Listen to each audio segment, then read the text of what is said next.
Hello guys, in this video I'm going to show you how to install Claude AI for Chrome. This is simple. You just need to go to your extensions options and you are going to select the manage extensions. Here you need to go to the Chrome Web Store.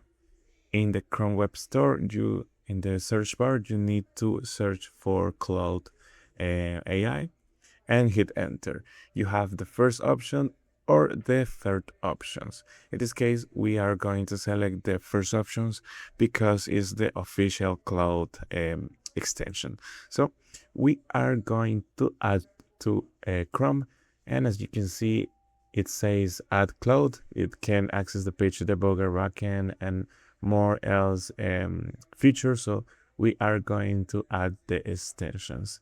So once this is done, as you can see, we have already added to Chrome the Claude AI extension. To use this extension, we need the subscription. In this case, it can be the Pro subscription or the Max subscription of Claude. And that's it.